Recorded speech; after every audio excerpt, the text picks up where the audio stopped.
studio.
And welcome to week 1 of ABL's Top Plays. Starting us off at number 5, Moody catches the bottom lane of Polaris eSports unaware, and with a great layering of CC, Recon 5 are able to find first blood onto Jack. Jack are a little bit pushed up, and here comes Moody. Lands the great cocoon into the binding onto Jack. Burns the cleanse, but it's not enough. Too late, the shield not available to him yet, and first blood gonna go to Recon 5 jungle. Next up at number 4, Team Fish Taco were looking for a collapse onto No Fear eSports. Piero locks down Retem with a Blade Collar combo, setting Prowl up for a double kill. Justify isn't willing to go down without a fight though, and is able to shut down Fish Taco's jungler. Finds the kill, Prowl finds the double there, looking for Justify next, Justify slides out with the E, tries to turn around, the ultimate comes through, gets to the shield, can't even find the turn to kill! No, Piero's gonna find the double there.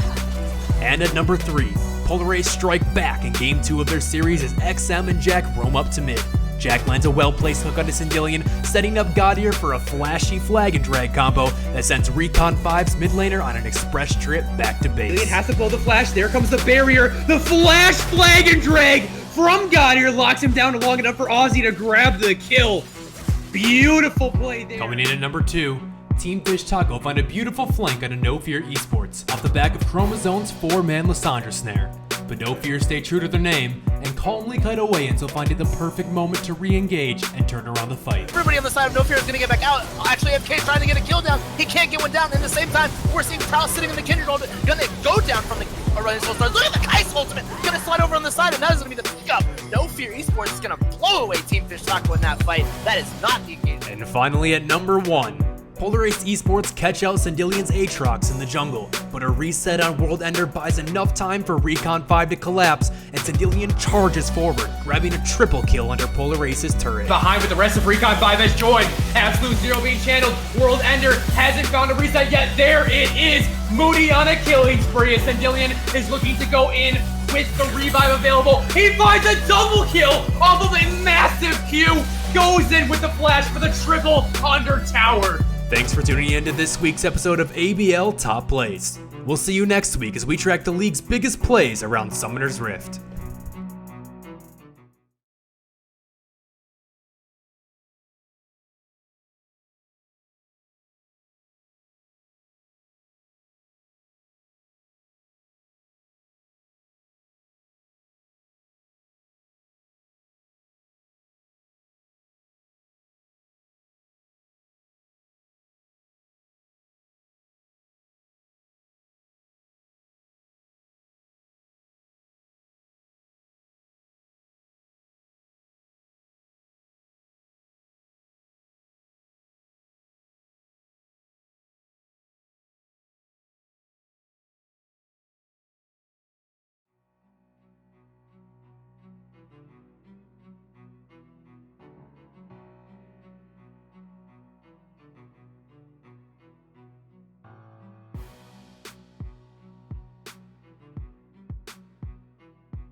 And welcome, ladies and gentlemen, to ABL. My name is Orbital. I am joined here by Rebel Fox. We are bringing you a fantastic match between Grim Legion and White Lotus. How are you doing today, Rebel?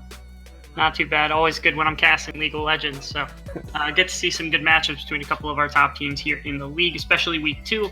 Both of them still looking for some of that early game prowess to give them some momentum. Yeah, I mean, week 2s are always kind of wishy-washy for some people because, there is that possibility of people just meshing, teammates coming together. But at the same time, this is the point where you really want to start steamrolling those wins, start gathering that kind of safety buffer zone towards that playoff berth. That you do. Also, I think that White Lotus did, they are 1 loss in. I think it's 1 win for Grim and then 1 loss for White Lotus. So White Lotus wants to be competitive, wants to show that they're in the league to kind of be competitive. So taking a win against somebody already with 1 would show that they're at least able to take wins off of people they might not expect. Yeah, very true. Second on that is also the fact that we recently had that patch go through of, I believe, 9.13. So we're having a few changes to some of these champions, not massive overstatements by any essence of the imagination, but again, some of these changes, slight hot fixes, some nice moments there, really. Quirky, quality of life and everything are the same. The main thing would probably be the Alawi, though. Yeah, Alawi's buffs did give her at least a little bit more. It's a little bit different to her playstyle, but I think all in all, they end up being buffs. A little more damage with the AP ratio thrown onto her Q, and it's a lot of stuff with the tentacles, not being able to see it within a certain range, not getting vision when they see tentacles, anything like that. And now they don't get canceled. Quite a few bug fixes. The W damage is also nice because it does minimum damage down to turrets, so using it as an auto cancel is a lot less ridiculous. The other thing is that Test of Spirit no longer has a reduced time when you get damaged by the target. It is, the base duration is down at least a little bit. This was the main way to counterplay something like an Elat, which is to get something that contests it really well and fight her every time she wants to fight you and win the duel. Now that's harder to do, and Test of Spirit makes it very difficult to do. I don't think she's a top-tier top laner at the moment, but certainly if somebody's got her in the pocket, she could come out very easily. Mm-hmm. And it's much harder to really, shut her down in that 1v2 situation, like you stated. Another top lane champion, which a lot of people might be surprised at, or if you're playing in the solo queue, you've run into this quite a bit, is actually Pyke as well.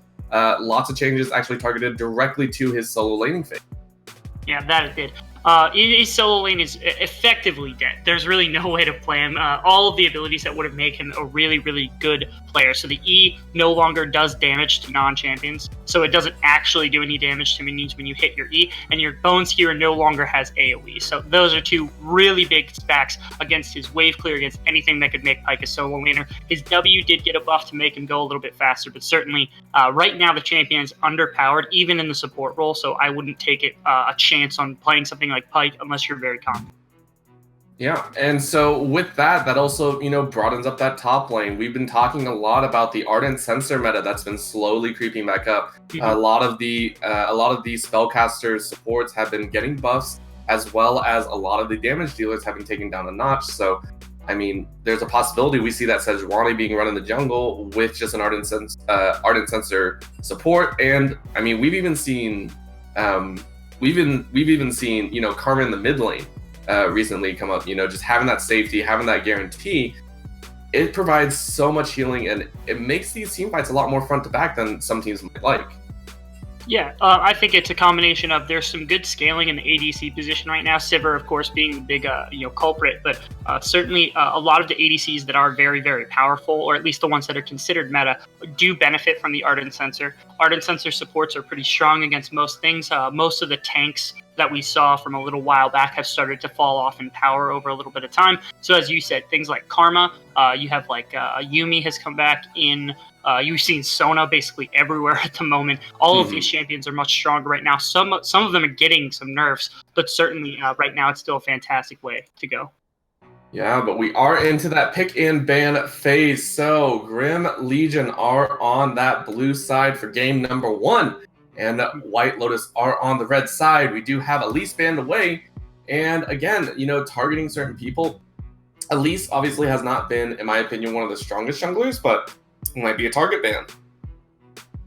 Yeah, I think Elise as a champion in itself, it's never terrible in the jungle. I think recently, in terms of its position in damage, it's actually one of the better junglers you can play. The issue is right now we're not really in a damage jungle meta. You're talking things like Jarvan, Sejuani, all of those types of champions. Even Gragas has crept back in. So it's not necessarily about just having damage pick potential. It's about having engage and tankiness. So that's why Elise is very highly prioritized, but certainly is a good playmaker if you want to do something. So it's not a terrible ban. It is most likely a target by Lotus. Right. And I mean, we have some slight variance here. Mm-hmm. We see 2 jungle bans on the side of Grim Legion with that mid lane Orianna as well. On the other side, White Lotus have opted, it looks like, to ban out 2 supports in top lane, and with Lux being that flex between mid and support. So it's definitely more targeted than just overall banning it. Yeah, I would agree with that. I think having these 2 playmaking supports is shots at the White Lotus jungler specifically, and in this case, it is towards K-Man, because he's a little bit different of a jungler than we typically see. The other thing is that Orianna ban's big as well, because it's against D-Lun, and D-Lun's main champion was Sylas up until a few patches ago when it got destroyed. So really looking to force him onto the Ahri, I believe. All right. Well, we do have Sejuani picked up, and as we had stated before, having that tank in that side is going to be pretty dang strong there. Nice, solid first pick. So now on to the other side, we do see the Caitlyn picked up as well. So again, we already see these safe champions coming out. Yeah, it wouldn't shock me to see another Enchanter support come out here with the Caitlyn. There's a couple have been taken off the board. Karma wouldn't be a terrible pick. Morgana also not an awful pick up here to go along with the Caitlyn. Caitlyn Morgana is basically one of the best combos we see in the bot lane consistently across all. So wouldn't shock me to see it. They're probably just waiting out to give themselves more time in the draft. I'm going to go with Karma. Yeah, and again, that's safe laning, but that is a flex possibly. I personally like taking it in mid lane. Good, solid damage, overall wave clear and safety. It's a nice champion to have, but again, that also means that your mid to late game is actually stunted if you do decide to go that Karma in the mid lane, because you won't have the output that you normally would from, say, a LeBlanc or anything of the sort. Absolutely. Because, it stunts the damage a little bit. We see Sivir come through. Sorry, I was impressed. No, you're fine. But yeah, now the Sivir coming out, and again, the on the hunt has been so key, and this is going to be a battle of attrition basically between the Caitlyn, who is more damage reliant, and the Sivir, who is more support class ADC. Oh, see Soraka hover at the moment. Yeah. And actually locked in. I like it.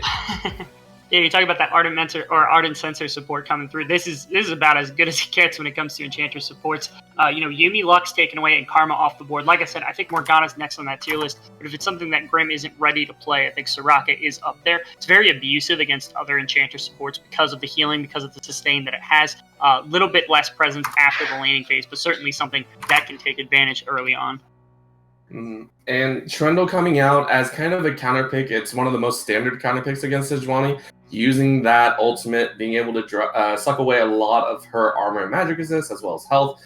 He becomes tanky in his own right. So a nice pickup there. And even across the board in the pick and ban phase here. So surprisingly enough, we have a fairly standard, and it looks like Kiana might be banned out here, which I believe she is enabled for this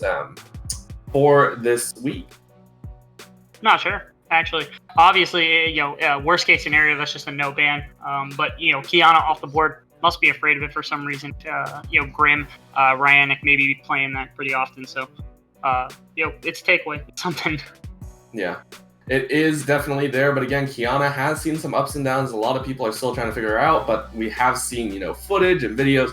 Obviously, she can do some work if she gets ahead, as well as the AoE stun is massive if you get too close to the wall. If you're fighting along the jungle side, it is terrifying. Looking at it overall, so Renekton and Morgana banned away, Sylas also banned away, so we're looking at that mid and support again banned away here. So definitely Grim Legion are suspecting Karma is supposed to go to that mid lane. Yeah, quite a few tops also taken off the board. You're talking Renekton, the Riven taken away from Khan, and then also even Kiana might be able to be flexed up there in case that carry comes out. So White Lotus at least respecting Khan's ability to carry here. And then Nico being hovered here. Nico can be a solid blind pick if you're looking to just clear the waves. Has solid wave clear, has solid catch potential, and is able to set up some ganks. So the Nico pick has been locked in. now for the counter pick here, Grim Legion do have that one counter pick, but they will have to blind pick their top lane. So kind of a sticky situation. Yeah, I think they're stuck also because they can't lock things that are definitively counter picks. Because again, you can take Nico top and Karma mid. You could also take Karma bot lane with Nico mid lane or top as well. So you have flexibility in the White Lotus draft with like this triple flex on the Nico at the moment. So I think it's smarter for GLE to go for this Aurelia. Probably something else that can be flexed, something like Ryze or Jace could definitely work out if they want it to. Make them at least a little bit more manageable. They can pick the lanes they want rather than just getting counter-picked. And, I mean, if you're worried about flexes, flex your own here. We have Aurelia and Akali locked in. Two of the most, I want to say, most annoying champions to be able to flex in a draft of any sort. The mobility behind these champions makes it incredibly difficult to deal with them. The one thing is that the AoE shield from Karma, the pillar from Trundle, it will kind of deter the rest of the squad from coming in. So Sivir, Soraka, Sejuani have to run in. There's no real dashes behind these champions. And you see Aatrox locked in. So yeah, that's just a pure counter pick. Again, they can still flex Nico and Aatrox as much as they'd like between the top and the mid lane, depending on who's comfortable and where. Be interesting to see where they want to put these champions, what matchups they want to run. Yeah, we'll definitely have to see, and I'm excited to see because, again, these are champions that have all been tweaked recently. Aurelia, Akali, Aatrox, and Nico, all of them have had subtle changes since their inception into the league. So to see where they go and to see what matchups they're going to have can be very problematic depending, because, again, with Grim Legion, we will be going into the actual draft, so we'll get to see, first off, where Grim Legion are putting the Aurelia and Akali. And with that, White Lotus are allowed to soft counter pick, if that makes sense. In that second draft phase, they are able to say, okay, Aurelia is going top, let's put Aatrox or Nico, whichever one they. Yeah, I do think, personally, what I would do is I would want the Nico up against Aurelia. I think Akali has too much instantaneous sustain coupled with the ability to shadow just makes it so hard for Nico to be able to auto-harass. So if she wants to go either the Kleptomancy or the Glacial Augment builds, I don't think Akali is the proper target because of her instant mobility that she has with the ultimate, with E, that kind of thing. I would rather see the Nico into the Aurelia and give Aatrox with the AoE CC multiple ways to try to keep Akali in place against her, whether that's mid or top lane. So I think that's where you would want to put these champions ideally. Yeah, and I mean, looking down the row, Sivir Soraka is a massively safe lane. With Soraka, the healing buff is akin or stronger than Sona's, depending on how quickly you can spam it if you're hitting your Qs properly. And so that lane is nigh ungankable, and you're going against an extremely poke-heavy comp of Caitlyn Karma in that bottom side. So, I mean, looking at it, it's just terrifying in my opinion. If you're a Sejuani on Grim Legion side, where do you look to gank, really? I do think your best bet is likely either the top or the mid lane.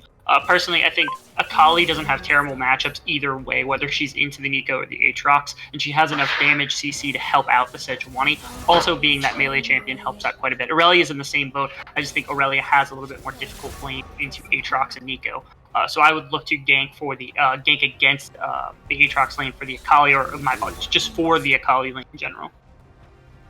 All right, well, we'll have to see if that works. And on the flip side, that Trundle looking to farm up, looking to really put a damper on the Sejuani's pathing. One of the greatest ways that you can shut down a Sejuani is just hard take the jungle camps, put it behind in levels. That he can. You're talking about Trundle? Sorry. Yes, Trundle. And so we are looking at, this jungle matchup, which, I mean, overall, it's going to be pretty surprising. We actually see Karma being locked into that jungle role. Okay. So here's the thought. It's possible that it's Nico support. That's possible. Okay, so that's what's happening. This is a Nico Trundle bot lane most likely. Either this is champion swap, where they just have specific champions they want to run, or B, they're running Dylan on Caitlyn, and they're trying to get him as much farm as humanly possible. They're running the kind of the farm heavy strat out of the Oh, is this a funnel comp is what you're talking about? It might be a funnel comp they're running. It's interesting to do with a Karma because she has a lot of wave clear, so she has ways to take jungle camps pretty quickly with that Q, with the ult, and the movement speed that she can bring around to the table. It's an interesting strategy. The problem is like Akali Sejuani has the ability to duel in the jungle, so if they want to get aggressive, they can fight the Karma and the Caitlyn. I think that's a little bit of their problem. Also, having Trundle in this pot lane is something rough to have. He's going to have to work through, this Soraka. It is rough to try to go into a Soraka with that stun, with that silence zone, with the slows from the Qs. It's difficult for the Trundle, but it's not impossible to run in the bot lane.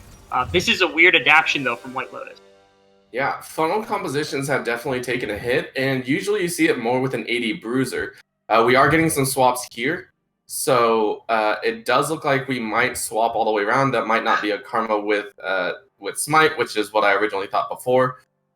Having a funnel usually means that the person that is getting the farm is usually the one that's taking Smite. And so I'm super curious if they actually hold this with the Karma in the jungle, because again, yes, you get the Smite, but there it is. It has been swapped up at the very end, so we are getting an actual standard comp, not some crazy attempt at cheese, as it was about to be. So very good there. Yeah, thankfully. Like I said, it's not that the funnel composition isn't a terrible thing. Typically, you do run it with an ADC. The problem is just that, again, I think the composition developed against it would have been very, very good. So I'm happy to see that they bring the Caitlyn Karma against the Sivir and the Soraka in the bot lane, and don't try anything crazy, especially for game. Yeah, and there's always something that you can talk about with game number ones, testing the waters, attempting to, really make it work, but, there is a limit to it. The funnel compositions generally have been ousted, usually by a lot of the league communities, and although there is a small portion that usually say it is a valid strategy, which it is, it always seems that the nerfs and the changes going on through the patches have really deterred away from that. So to see it run one more time, or attempted to, would be extremely disadvantageous, I feel. So there were a lot of changes to it back. They tried to do some things with the gold generation item out of the jungle to make sure you couldn't take farm. They actually took a lot of it away. So it's still currently a strategy that is viable. It's not as strong as it once was. It's not purely meta like you said it was. It is frustrating to deal with when it does happen, but there are a lot more ways to try to counter that. And a lot of that is in things like the Akali, the Sejuani, some of the changes they made. So as you said, I don't think they'd be at an advantage doing it unless they were very, very well versed in how to play it. Their standard composition is a very good one. They can team fight. They can have picks. They can do things with this Trundle, try to shred through the Sejuani. All of that. I think they have a much better chance with the standard comp. And we'll have to see if they can make it work. So as we get down to the last minute and a half, I do have one of my all-time favorite questions for you, Rebel Fox. Yeah. Based on the compositions, based on what we've kind of seen with the champions being selected, banned away, who do you think is going to take game number one? I think Grim takes a game number one. I don't think Trundle's a good counter pick into the Sejuani, but I just don't think it's a good pick right now. I don't think he's a strong champion per se, and I think Sejuani is just too good. Even after some of the nerfs she's occurred, that she's taken, it's just not enough. So to me, I think Sejuani alongside the Akali, the Aurelia, really, really good. I think Khan is an amazing player, and I think he's going to have at least a good time in this top lane if Sejuani sits around there. And it's very difficult to fight into a Sivir Soraka lane, especially with the barrier double summoners for protection. I just don't see it happening for White Lotus. All right, well, we'll have to see if that is true. We had the prediction from Rebel. I will go with White Lotus. I would love to see a Pop Blossom land on everyone, the poke lane. Love to see Trundle get huge and Aatrox pop off with World Ender, but only time will tell. Again, this is game number one. Both these teams looking to get a nice leg up. But before we throw it to an intermission, I do just want to get your opinion because, again, you guys also have a chance to take a look at it. And if you like what you see here, please do subscribe, follow the channel here. It does mean a lot. Consider donating as well. All of that, all the proceeds go directly to the production to give you high quality games like this. So we'll be right back with game number one between Grim Legion and White Lotus.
All right, welcome back, ladies and gentlemen, as we get underway with game number 1. We have on the blue side Grim Legion, Icon top in the top lane, Cruiser Logic in the jungle, Ryan in the mid lane, and Aika and Adora in that bottom lane. Yeah, and on the red side, we have White Lotus representing the top side. D-Dog is the top laner. The K-Man is a beast in the jungle. D-Lun in the mid lane. Lokadosi in that ADC position. And supporting is Phoenix Aura. Yeah, both of these guys are pretty fun here. Yeah. And a nice little tag early to start it off. Again, you actually see how strong the Mantrid Q can be. It is one of the most definitive things that makes Karma so, I want to say, aggressive. It's just that empowered Q, getting a chunk down, really forcing the enemies out. It is extremely good. Yeah, that it is. And another one actually lands, as well as Aika taking another smack. Pretty good job there from the White Lotus bot lane. 22 gold also generated here for the Karma, so that's a positive thing.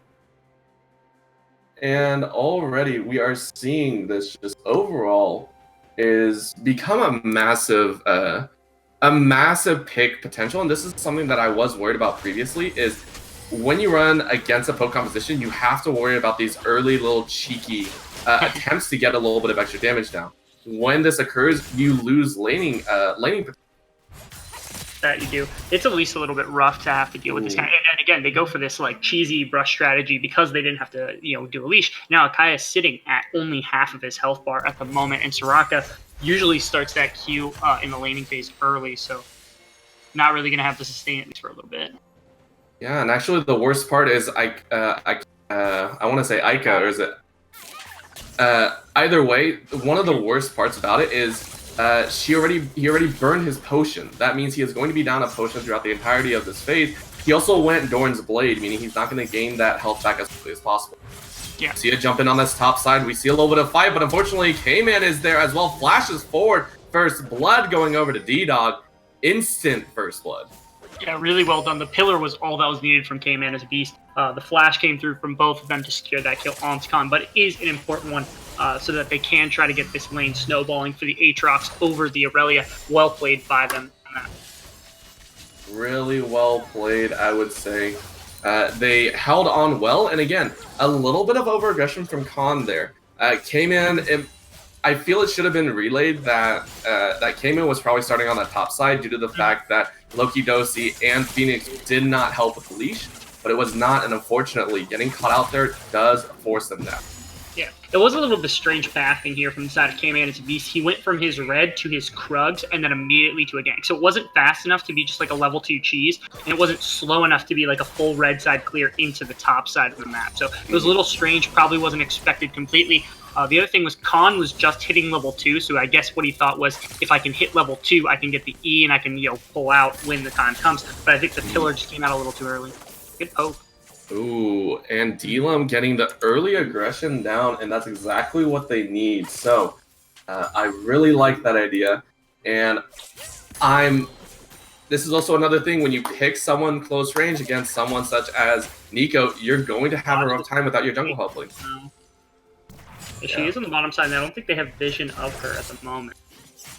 No, hiding in that dead brush area. So coming around for the Nico. Nico's also low on mana, and there they go. They jump all the way in. A nice follow-up. Ryan getting it, and a nice pillar there as well. So they do help, but a flash forward collects it. Nice kill there, but now they have to run for their life. They are super low. K-Man doesn't have flash, though. A nice stun secures their route out, and Ryan able to pick up the first kill for his team. Ryanek did a very, very good job. So he was in his smoke zone, so he was invisible at the time. And then beyond that, he was just able to flash forward, still invisible, get the auto, the ignite, and the final Q onto D-Lun to get that kill. And because K-Man flashed earlier for that topside gank, he didn't have it available. He probably could have killed both the Sejuani and the Akali in this case, but because that flash was down, he wasn't able to follow up. Yeah. And that evens it out at 1-1. But unfortunately, D-Lum does have the teleport, meaning he gets back faster than Ryanek. So that's going to still give him a nice CS. Yeah, Ryanek had the kill, but unfortunately, D-Lum did have the wave closer to his side. So he's going to be picking up quite a bit. He's already ahead 12 So the deficit that he's only down about 100 gold even after that first kill. And Ryanek is still, this Akali, this close range champion. You can't have that big of an advantage at the moment. But I like seeing the early aggression already from both these junglers. They're making the plays, they're pushing their team forward, and that's exactly what you want to see from both of these squads here. That you do. We do see again, K-Man is a beast. He's posturing towards this top side of the map, trying to help out this Aatrox, prevent it from being dueled by the Aurelia this early. Actually, Khan currently has level 6, so if he's able to catch a good angle onto D-Dog here, he might actually find aggression. Yeah. We are looking at it, but again, Ryanek playing relatively safe. He lost both of his summoners, so he doesn't want to go too aggressive here. At top lane, though, looking like it's going to be scouted out by K-Man. Bottom side, we do see Sejuani roaming around. Cruz looking like he wants to try and burn some summoners, playing with that Fog of War. Doesn't look like anything's going to happen, and it's just a scuttle for him. Absolutely. They've gone to this kind of pure vertical jungling at the moment, which I do think it does favor White Lotus in my opinion, because the Sejuani, the only target she can gank is V1. It's not an easy one to gank, and without flash or the ultimate at the moment for the Sejuani, it's difficult to try to not lock down the Nico with her E being the ability that it is. And then of course, Karma and Caitlyn are very difficult to gank because they have some mobility, have the ability to throw up a trap line when necessary. So to me, protecting top side in exchange for bot side not really having much aggression either actually goes the way of White Lotus. So they're getting the proper end of this trade with the vertical jungling going on. And we're starting to see CS leads in all the lanes for White Lotus. We do see that mid lane and bottom lane extending for them. Meanwhile, on the top side, Khan keeping himself well above average on D-Dog. Both of them taking heavy trades. And we see, once again, the junglers rotating to try and make some work happen. Yeah. Pinged out is he's standing on a ward at the moment. Gets level 6 off a minion just to steal some XP from D-Dog. That was a little bit weird. That was a pink ward, and he was just right on top. Didn't even care. Like I said, he was baiting D-Dog into killing more minions, so they had the ability. Oh no, Cruz has no flash, and K-Man does, so that's gonna be a nice follow-up. Ultimate burns down. K-Man collects his first. That is now jungle fully thriving for White Lotus. Yeah, and Ryanek actually wasn't in a terrible position there to help him out. He got stuck from the Nico. And a good roam from Phoenix Aura, too, also prevents Ryanek from leaving his lane along with the Aurelia. So good job by this team. They were able to find aggression just with the solo kill onto the jungler, and then they're able to back it up to prevent anything else from happening. Now K-Man is walking away with more jungle and another kill for his. And just overall, a nice play all around.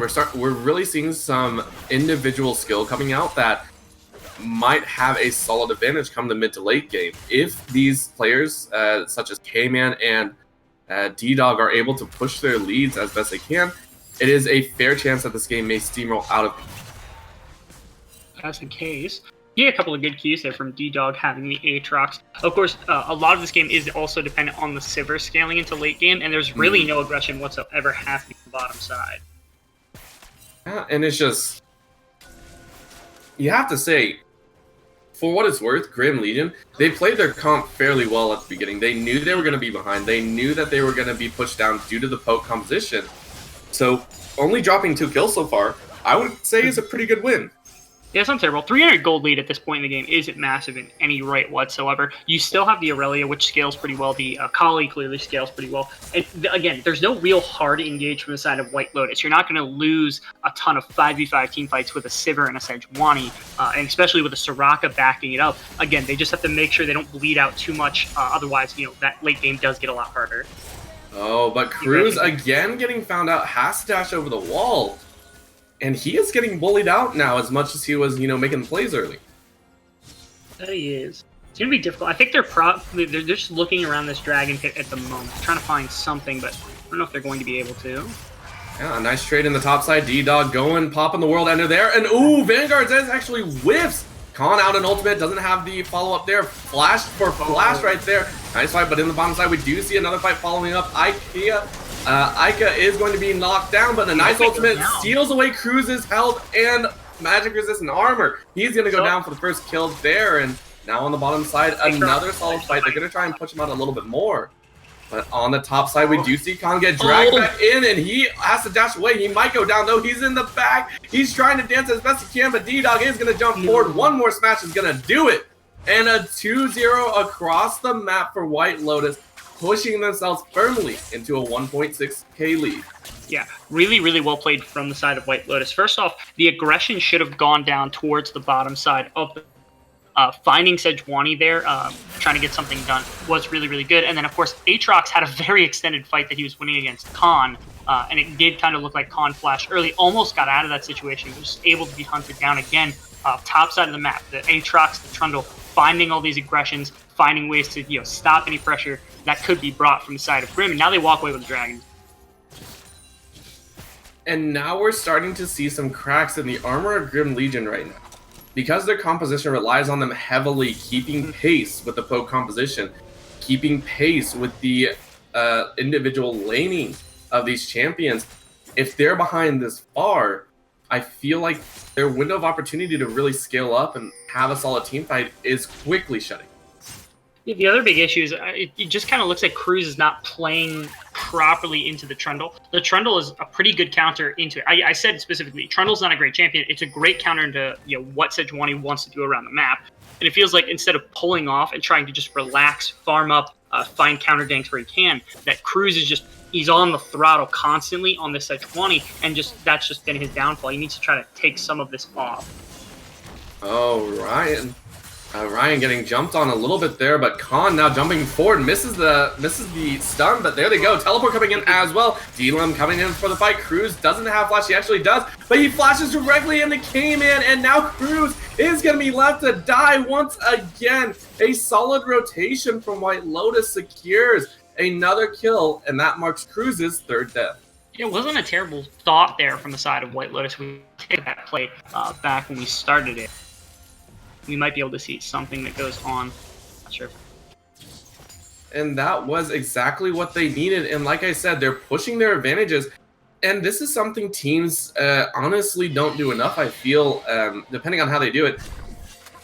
We're watching White Lotus proactively make plays around the map off of reactive plays. You watch as Cruz attempts to make a play, but here we go, Pop Blossom all the way in the middle. A nice stun goes down. Ryan doesn't have the cloak, and he is able to walk away, so he's not going to go down just yet. Still, a nice play there. D-Lum has lost it. Looking for a nice hit there. One, and flashes forward, actually doesn't get the last auto off, and now D-Lum is on the run, but nice flash forward by K-Man, collects that kill, and now Cruz again left alone to die. Phoenix collects his first kill, and White Lotus have officially taken over this game 7-1. First tower possibly is going to go down, and they're ready to have a 3k lead at 13 minutes.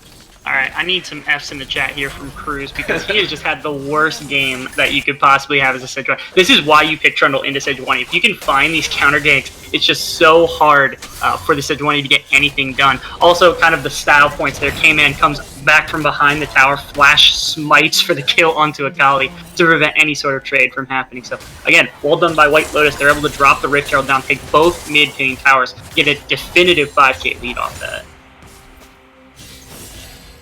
And very well deserved as well. Mid lane completely opened up. They will be looking for those side lanes now. D-Dog already taking multiple tower plates off. He's already collected 3, but here we go. Another fight in this jungle. No, they slowly back away. And that is multiple tower plates going down. I believe that is a grand total of 9 tower plates to 0 overall. So massive advantage coming out for White Lotus. Yeah, ridiculous amount of gold that they got off that. Plus, you're talking they had first tower advantage plus 2 total towers. Now bottom tower also getting siege on. I don't know if they get this fast enough before the Sivir and the Soraka get back. And they're going to put at least significant damage onto it, though. Yeah, 3/4 of the tower's health gone. Yeah, taken almost all the way down. They will have that prepped for whenever they do decide to push. Dragon is up in less than a minute. That is going to be an Infernal Drake. So, a way to accelerate the pace of the game. White Lotus can collect that. That means one step closer to finishing out this game. That they can. Infernal Drake will be pretty big for the composition of White Lotus. Again, all of their members also have quite a bit of damage on them. So like things like the Karma and the Trundle even use that Infernal Drake. It makes it so effective for compositions that have tons of this damage. If you're the side Grim, you can try to contest it, I guess, if you're able to get a TP advantage on D-Dog, but they have to force it out quickly because that dragon is coming up pretty fast, and it does look like they got a reset for a couple of their members, so going to have plenty of gold on the map to work with on the side of White Lotus. Yeah, and we're already taking a look here. I'm wondering how they're going to play this because, again, getting vision down is so imperative, and we're seeing already Rift Scuttle has been taken, so not going to be able to do it too easily. Vision cleared out once again. Infernal Drake is possibly going to be taken. And a rotation towards that mid lane to try and pressure it down. Yeah. Funny thing is, neither team really has tons of impressive vision deep. We have a TP coming in here first. Oh, and Ica is the one that is going to be siphoned. They get the lockdown, they get the jump. The flash is there, the wish is not enough, and now that is one kill down. Dora is going to go next. A massive swipe there. The Pop Blossom doesn't land on anyone, but the zone is enough. 2 quick kills and a dragon possibly to boot. Well played there from the side of White Lotus. They're jumping on some of these plays. Again, they're reactive and they're proactive. In this case, a good teleport from D-Dog. That's what they needed to force out. Had Grim been able to not die in that situation, it would have been a great force there. And oh my lord, the ace in the hole collects it. Point and click OP as Cruz goes down 11-1 at 16 and a half minutes. Amazing play so far from White Lotus. Yeah. So I think the game started off with White Lotus doing a lot of really good things, really proactive things, finding counter ganks, things like that. And now what it is it's just Grim overstepping without the ability to, and White Lotus punishing them for it even harder than they were before. As you said, pretty significant gold lead, 8,500 or 7,500 alongside now the Infernal Drake. Just makes it so hard. Grim has to find a way to stall this game, trying to slow it down. Again, it started with Cruz getting over aggressive, but now even you saw Akaya, he was way too far up. Agora followed him, and then Ryanek able to be found as well. So it's just the whole team a little too far, a little too pushed. They just need to bring it back, try to stall the game as much as they can. And that's the worst part is it's hard to stall with this kind of composition. With an Akali and Aurelia, these are two champions that don't kind of hold well. They either sink or swim, and at this point, they are sinking rapidly right now. Akali 1-2, down 17 CS. Top lane Akali, top lane Aurelia, sorry, 0-2. Sejuani 0-5, not even building towards any health. She's actually going straight for that, I believe, Iceborne Gauntlet there. So going to be extremely squishy. Absolutely. It's difficult. Again, as you said, these kind of feast famine champions, things like Jarvan and Galio, they're not really defensive champions. They like to fight forward. They like to go forward and fight people in the back line. So if you're playing on the back foot, you don't have the gold to contest. It makes your job a lot harder if you're things like this Akali, like this Aurelia, and if you get caught. Oh, poor Adora said, oh, I'll take it for the team. But now we see on that top side a fight. Loki Dosi actually almost goes down but survives. Meanwhile, in the jungle, we have the rest of the fight. The extended fight is going. K-Man is tanking everything as the ace in the hole collects the third. And that is going to be another big fight breaking out. A possible ace coming here as Ica is going to go down. A double kill for the Nico and an ace from D-Dog. Yeah, and that would have been an easy Baron had it actually been up. This is an 18-minute ace from the side of White Lotus. They just have such a definitive grasp right now. Logadosi was easily able to run down this top lane tower, and I think they're even going to get mid lane for their trouble as well. So an inhibitor tower broken already. They're going to be able to reset with all this gold they just got. They have over 10,000 gold lead before the 20-minute mark. This one, I mean, if they get the Baron, I think it's basically over at this point. I would have to agree with you there.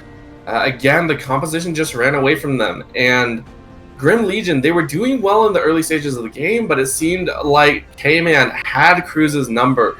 Every time Cruz attempted a gank, every time Cruz attempted to make a move on the map and even tried walking through his own jungle, he was found out, he was spotted, and they played it perfectly. That's how you lock down a Sejuani. That's how you make her completely useless in the game.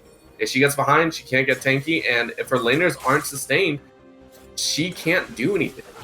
Yeah. So a solid way locking her down, and now they're reaping the benefits. Yeah, they are. And again, it's not a huge issue with Cruz necessarily. It's just, again, if you're playing something like Sejuani, you can't get super aggressive early. I know you want to defend the Aurelia, defend the Akali, but one kill for the Aatrox in the early game is going to set your Akali behind intensely. But losing 3-4 kills on the Sejuani, trying to get into the lane and be proactive around the map, just kind of set them too far behind. The other big thing is, like, really impressive from White Lotus. Yeah, it really is impressive as we see again, they find Cruz, immediately hop on. A nice Hextech GLP catches two. The Pop Blossom does miss. Vanguard's Edge just got one in the back line. Aurelia is able to collect one, has to run for her life right now. Auto attack goes down, and the last stun collects it. No, Pop Blossom. Not Pop Blossom, sorry. The Nico collects it. So a 2-for-1 trade, and that's going to be Baron on the table. They do have the Sivir up, so they're going to be able to... They might be able to contest. I think they're actually just going to push in mid-tower, try to get something in return, because if they try to contest this Baron, they're likely just going to die. Yeah, and Infernal is coming up in 35 seconds, but I think it's going to matter. Mid lane tower, going to be trying... going to be almost taken. Hextech GLP misses. Good root goes down onto Ryan. He's going to take all the damage right there, is able to get away, flashes out, so that's going to be it. Meanwhile, Baron has gone down, World Ender has been popped, and D-Dog on the chase. He smells that blood, gets one hit, gets two, almost gets the third, doesn't have the flash available just yet. That possibly would have been a double kill. Yeah, flash burnt from a couple of different champions as well. Red buff's easily going to go over. I don't think Cruz can even possibly... Oh, that was a sad smite right there by Cruz. It was about 100 health off. That's really... That's just upsetting. Just everything going for White Lotus at the moment. There's nothing for them to take across the map. And again, that was really well timed because they were able to find a fight, go to Baron, and then they pushed off 2-3 members. They didn't get kills, but they dropped them low enough that they couldn't join into the Dragon fight afterwards. That might have been the chance for this team to try to find something, but again, they just got pushed off way too hard. So Rock had to run, Akali had to run. So then the Infernal also goes over, just objective control, training them together, making sure that White Lotus loses nothing around the map. And an immense gold lead, 12.2k with 2 Infernals as well. That could basically equate, I would assume, to about a 14 to 15k lead if you're counting the stacks of the Infernal Drake. That is massive for them. 17% extra attack damage and ability power. Yeah. Holy cow. Something else I want to give a lot of props to is K-Man. So K-Man has not only had a good performance, but a lot of people, when they have a massive advantage on like junglers that get tanky most of the time, especially Jarvans are really guilty of something like this, is just buying damage and then slowing down their build. It gives the opportunity to the other team to try to come back because now you have a squishy Jarvan who only does damage. He did none of that. He bought Warmogs, he has Cinderhulk, and he has Dead Man's Play. This is a pure tank Trundle. He's playing it as such, and he's just doing an amazing job at it. Didn't slow down his build, didn't do anything to ruin it. Like I said, the whole team's also doing it. You talk about Glacial Augment on the Nico, has 2 Glacial Augments. The Aatrox not going aggressive with Yumus, instead just opted for that Black Cleaver. Really, really good job. They're just executing what the team does best. Now we see a 3-man stack on this top side, but again, D-Dog way too strong right now. No one's going to be able to deal with him. D-Lum also trying to take out Ryan here. Ryanek, and he gets stunned. Pop Blossom didn't land, but the auto attacks are so strong right now. One more pop is there, and that's going to be the solo kill. D-Lum collects his 6th. Top tower goes down, and now they're just pushing into the base. And D-Lun's a little low, but he's going to be able to walk away. No Akali means that they do have numbers advantage, and D-Dog pushing as well just makes it so difficult. Sivir and Sejuani here to try to contest the bot lane tower, but I just don't think they're going to be able to do it. They're going to run it down, probably just get this inhibitor. And they're going to try 2 on the top side. This is a 4-1 coming out of White Lotus here, and a 3 or a 2-2 defense right now, about the best that they can do from Grim Legion. Right now, the Legion is getting routed as in goes D-Dog, pop on the World Ender, and immediately flashed out by Adora. Adora has to use the Witch on herself, but still taken down to about 50 HP. A flash backwards, actually. D-Dog trying to do a little bit of predictive fighting, but it is going to be enough as the auto attack is there, finishes that kill off. Meanwhile, the rest of the team is in the base. Pop Blossom pops one more time. Tower's falling. Next is going to fall afterwards as White Lotus gonna clean up the kills here. Wants to pad their KDAs just a little bit more. Akali is able to collect her 2nd kill of the entire game here. One more slam is there, and that is going to be the ace and the Nexus for White Lotus. Yeah, really just an impressive game from White Lotus. They oppressed Grim from top to bottom the entire time. Like I said, it was both of pretty good plays on their part reactively in terms of what Grim was trying to do around the map early. And then their composition was just designed so that if they get this advantage, never to really lose it with this siege poke style that they have. K-Man was all over Cruz the entire game. It's one of those games that, like, when you start losing, it's hard to stop losing. The snowball's just too hard. And coupled on that you're trying to play a scaling composition. With the Akali, with the Aurelia, you're also trying to do the same thing as the other side. That has the Aatrox. You want to try and get a lead. You want to try and push that lead. And when it doesn't work, it just doesn't work. And unfortunately, they didn't have a backup plan. Their bot lane didn't get rolling as quickly as they wanted to. And Cruz got shut down hard, so he wasn't able to be that massive tank that normally he could be. So game number 1 in the books. Where do Grim Legion look for game number 2? Okay, so something I want to point out really heavily, really quick. The damage charts, there is all 5 of the top 5 damage dealers were White Lotus. That is to say, number 1, 2, 3, 4, 5 in terms of the damage chart were White Lotus all the way down. Their support and ADC did more damage than the opposing top laner, who was the number 6. So that's just so much damage that you're taking from the team. I think that's not a composition you need to run. You need to go back to the drawing board. You need to start over. Find what works, find what doesn't. Protect Cruz in the jungle, maybe give more agency to Akaya and Adora Girl. That seemed to be the place where they had at least the most priority in the earlier stages of the game. They had the ability to do something. Maybe give something more comfortable to Contops.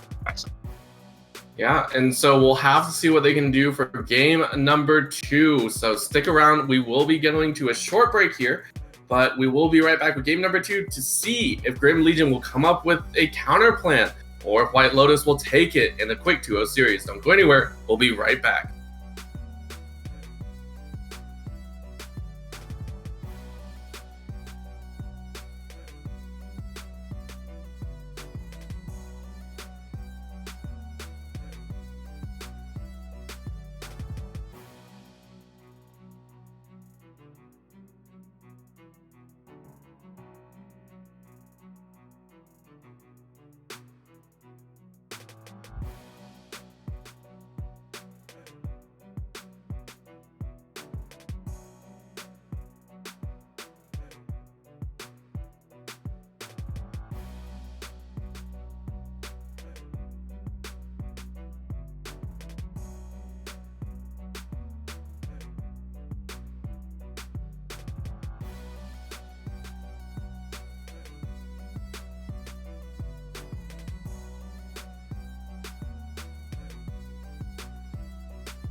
And welcome back, ladies and gentlemen, for game number 2 between Grim Legion and White Lotus. Game number 1 was a fairly heavily one-sided game. White Lotus storming to Grim Legion's base within, I want to say, 22-23 minutes.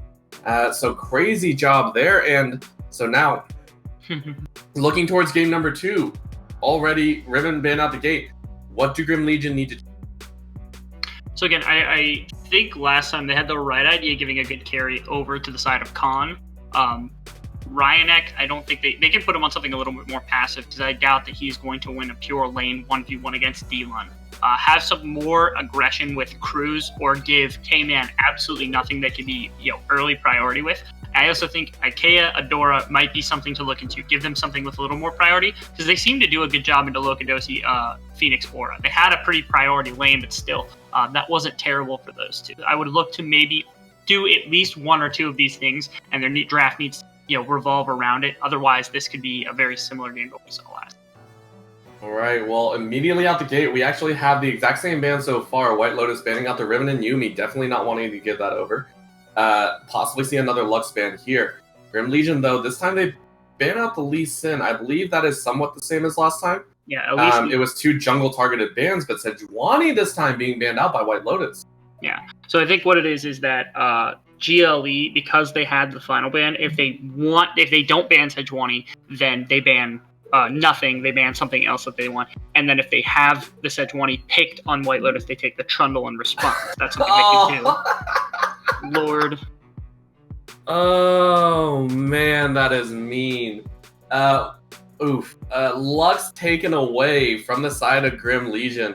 So definitely hard-hitting Adora down there. And Karma banned away as well, so that's a harsh one. I don't understand that. So like Lux, is Adora like a Lux main or something? Yeah, it's one of the top played champions of Adora there. So yeah, it's also a top played champion on every other support in every region, because it's the top champion in the game right now. Yeah. So taking that away, but Kindred locked in for GLE as well as Caitlyn being hovered. So overall, pretty strong there. It says Kindred is Morg. They accidentally locked. So it's Morg and Caitlyn locked in for the side of Grim. I like that bot lane. That bot lane is very similar to the one on the side of White Lotus last time. I like it quite a bit. All right. Well, we'll have to see if they make it work. So again, Morgana Caitlyn versus the Lux Sivir. Yeah, again, pretty standard lanes, and this time around it is going to be GLE with that aggressive bot lane, and White Lotus with the passive side. So kind of flip-flop. Yeah, I actually really like it from GLE to have the Morgana into the Lux. Morgana into Lux is a really good pick. It prevents the aftershock from going off. It's also a little bit tankier, a little bit bulkier, and can provide more pick potential than the Lux can at some stages of the game. I think it's a counter pick for Lux. It's one of the very few, and provided that the Caitlyn is also able to get traps alongside it, I do think it can be an oppressive bot lane. This is what I wanted to see from GLE. All right, well, we'll have to see if they make it work. Gragas locked in for White Lotus, so the barrels will be flying thick and heavy, just as big as Gragas. And Zenzao locked in for GLE, so going to have that knockback in case Gragas attempts to get up on top of everyone.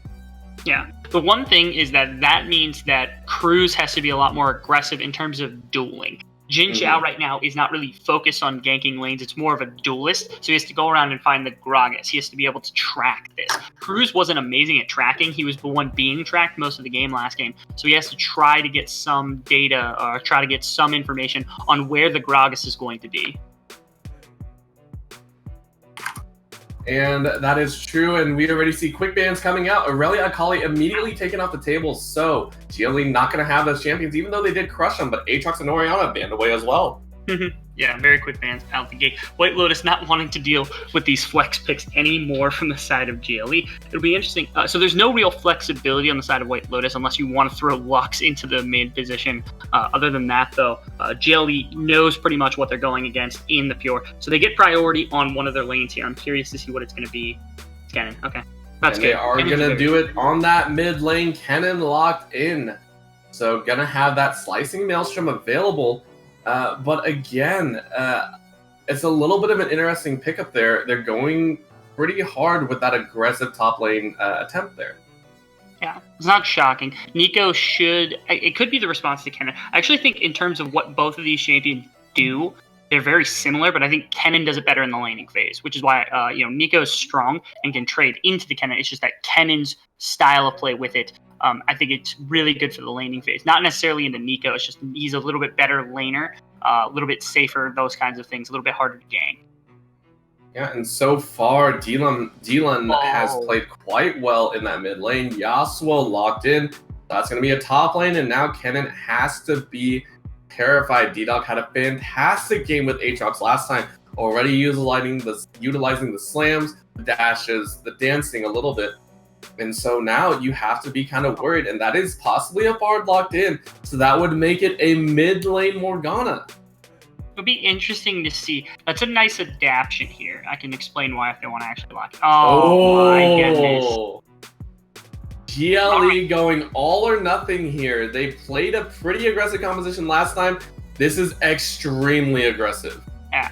So, number one, I do think it's Yasuo mid lane. I don't think it's Nico mid lane. I do think it's Yasuo mid lane trying to group with that Gragas and get some of these skirmishes early. And I think GLE also predicts that because that's why they want the Zed. It's a very pressured matchup, very kind of skill-based, but certainly one that it looks like Ryanek is willing to take on his own part.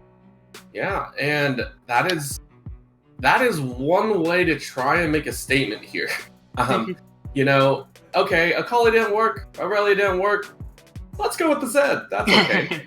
But this also means that the entire side of GLE, aside from Xin Zhao, are extremely squishy.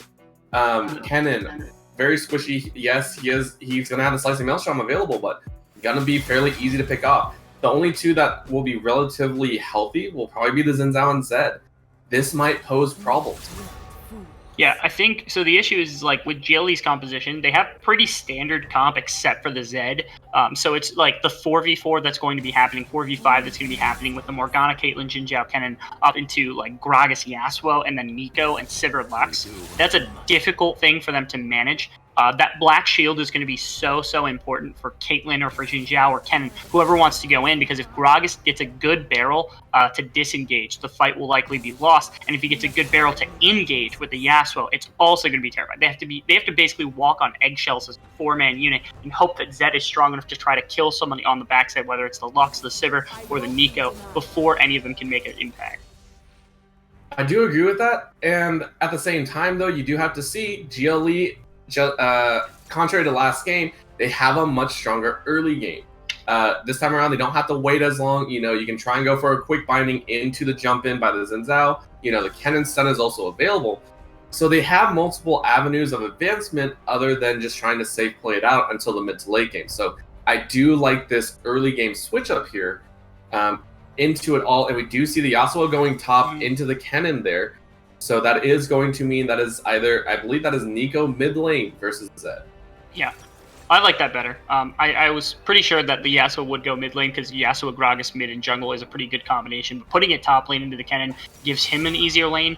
Now the Nico does have a rough lane, but I do think Dylan's skill gap between Ryanek will at least give him the advantage of like, okay, well, we might equalize the lane since the advantage goes to Zed normally, but I think he's in a good place to be fine for himself. And Gragas, of course, now going to press onto this Kennen top lane.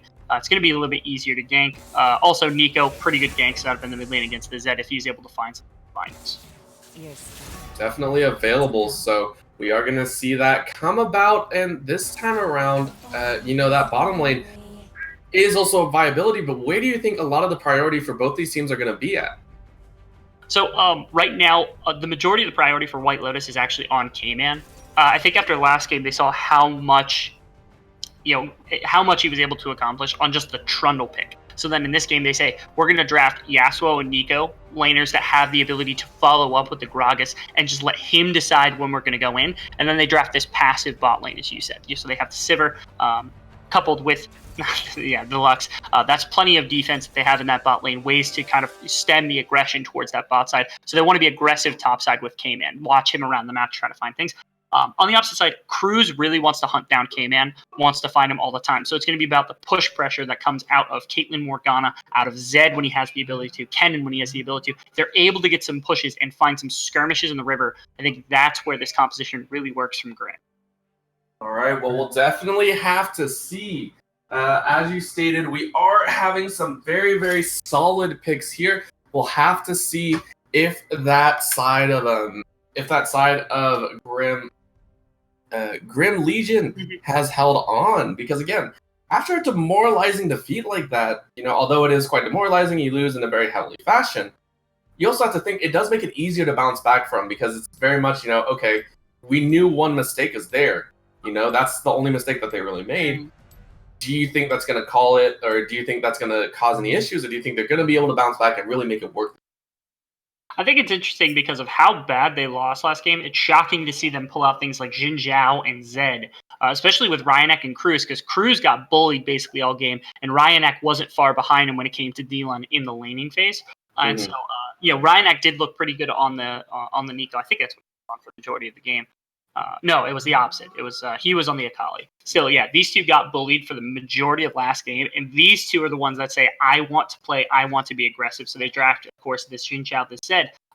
It's interesting. Keeping their confidence up is what's important, and obviously these two are confident. So while game one went the way of White Lotus pretty heavily, I don't think it's actually affected the mental of the side of Grim as badly as you would have expected.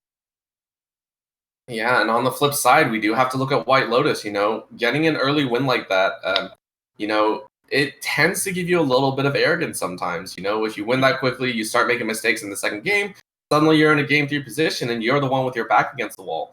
Do you think that will have an issue, or do you think they're going to be able to ride that momentum into game number 2? Actually, I don't think you're wrong in this case saying that, sometimes it does go to their head. I think they saw last game's performance from K-Man, who is a very, very good player. We saw what happened with that Trundle last game. They put a lot of this game on his back right now. Nico has the ability to be bullied by the Kennen in this one. Oh, it was Yasuo swapped into the mid lane also at the last second. Again, this is going to be all about Gragas finding these ganks on the top side of the map. But, as I said, if Cruz is able to find the duel onto K-Man, if he's able to track him properly, bring Zed along, bring Kennen along to fight this Gragas and shut him down, the game for White Lotus, the plan at least, could go very, very south very, very fast.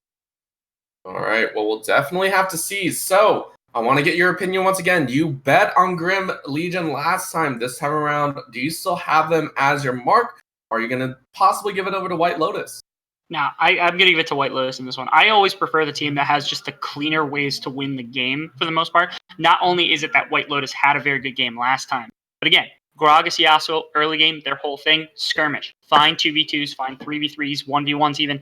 Just find advantages, use the barrel, get the ultimate free for Yasuo, and just win immediately. And then in the late game, basically the same thing happens. Now you have Grog's barrel, you have Nico ultimate, you have Yasuo to follow up, you have Citadel to follow up, you have Lux to follow up. Like, there's so much easy forward pressure for this team that they can just run in and win fights. On the opposite side, again, it's all about how Zed does, how Jin Zhao does, and then how they're able to find flanks with Kennen, with Jin Zhao, with Zed in the later stage, and how well the Black Shield prevents aggression from happening. I don't think Adora is going to be able to find the Black Shields that protect this team, so I'm going to give it to White Lotus. All right, well, we'll definitely have to see. We are getting into the short intermission here, so don't go anywhere. Game 2 coming right up.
right, welcome back, ladies and gentlemen, to game number 2 between White Lotus and Grim Legion. Again, White Lotus put on a dominating show in game number 1, looking to repeat their success in game number 2. Yeah, so coming around right into the safe side. So as a shame. I thought they were clustering. I think it looked like White Lotus was looking to try some sort of engage here. Instead, they're just not going to. Just go into that 5 point. It's safe, but it's not fun. Not at all. But again, safety and numbers this time around. They don't have the Karma to really poke, so that's pretty surprising. But I think that's due to the fact that they will have to give a leash to K-Man. So this time, Phoenix R and Loki Dosi say, we'll play it a little bit softer. Yeah. I'm a little interested. Okay, so I'm looking at keystones right now, and the big one I see is Morgana took Comet. That's very poke-based, but the issue with that is it just doesn't seem like something that would be worthwhile to do. It doesn't seem like Comet is super effective on her. Things like Airy can help your ADC out. Guardian's really good because it can give you some movement speed when you're around them. Even things like Unsealed Spellbook can give you access to a couple of different aggression and defensive styles. But opting purely for Comet means she's really committed to more damage Morgana build. It could work. I just don't see it working out very well. All right, well, we'll have to see if they can make it work. But again, if you are enjoying this stream, if you are enjoying the action on the screen and you want to see more, consider following, subbing to this channel, as well as donating. All the donations will go directly back into the production field to help pay for all of this production quality. So, getting into game here, solid, quiet start, and no first death very quickly off the bat. So that's also pretty good. Yeah, good start for the game. Oh! Support Q battle, and guess who wins? It's the Lux. That's right. Supportal combat won by Phoenix Aura, and now Adora is just, she might as well give up. She can just throw her keyboard out the way. I think Adora kind of wants to already. We all know that Adora loves playing the Lux, so having that stolen away in the first draft phase has to feel bad. But again, fairly quiet overall, but multiple bindings landing now. That doesn't bode well for the mid to late game, in my opinion. That was a really good trade there by Ryanak. It started off well for D-Lun because he had a shield and he also had the fleet footwork proc that let him kind of win that trade. Yeah, D-Lun's not taking great trades into the Zed at the moment. Ryanak looking a little bit more comfortable here early. Yeah, and Yasuo's, everyone knows, are notorious for just throwing the poke out there. They don't really have any benefit for their health. They're not worried too much. So we'll have to see if that comes back to bite him a little bit, as it is 3 potions to 1. We do see that mid lane Zinzao hovering around right now, and there is a gank there. D-Lun is going to get slowed by the turn, and there it is, the flash coming out immediately. And honestly, K-Man actually losing out to the fact that his blue buff actually got stolen. Yeah, really, really impressive. Again, this game's already started much, much better from the side of Grim. Xin Zhao's taken away at least one of the big buffs, so that's pretty decent experience advantage. Having that gank, getting D-Lun's flash early is pretty good for the 1v1. And again, Ryanak just trading a little bit better. The push also going their way in the bot side with this Morgana and the Caitlyn combo. It's just looking much better. At least this early game is a lot cleaner for Grim. Really is, and again, that does bode well this time around. They do have a very hard pushing team with the Caitlyn and the Kennen. They are looking to try and pressure in these lanes, and so they're hoping though, because again, you may have the lanes and you may have the aggression, but if you can't CS properly, that will be a huge problem. That will be a problem indeed. They do have a composition also that's a little bit hard to play. So, getting advantage early, it's not good enough also for them to just kind of sit and prevent any advantage from accruing for the side of White Lotus. They have to make their advantages.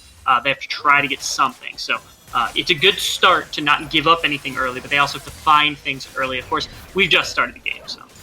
Yeah, very much so. But again, CS going in favor slightly in the top side to D-Dog, but we see a binding actually land and a return binding as well. Black Shield was a little bit too late. So damage being traded down on Ica, and that's going to be very painful. Yeah, so I think Adora Girl with this comment is going to attempt to try to get Phoenix Aura punished for every time she wants to walk up and hit it, at least a pretty guaranteed binding. So Adora Girl has to be faster with the Black Shield And beyond that, also, the aftershock from the Lux makes it very difficult to trade into her. Again, I don't really like the Comet build this much. She should be focusing more on protecting her ADC, keeping the Caitlyn alive through some of these bindings, rather than trying to damage out these Lux. Oh. And so that bottom lane, though, going even top lane, CS differential of 11 there, and a nice route once again. Nice hold there. We see on the top side, though, K-Man is looking to do a counter gank here. He is waiting, and it's actually drawing him in. Cruz coming around the side, doesn't know this is going to happen. And there it is, out from the bush. The stun comes, the root, and that is first blood. Good wait there. Beautiful job coming out of White Lotus. Yeah, that just came in reading exactly where Cruz is going to be the entire time. Didn't really have words or a ton of information, at least not that I can see on the map. It's possible it was there earlier, but yeah, just well read by K-Man, knowing exactly where Cruz was going to come. Tries to help out Khan a little bit in this top lane. He had a decent trade going, but really well played. Yeah, and now they have to decide what they're going to do again. First play going in favor of the top laner. This is almost a repeat of game number 1.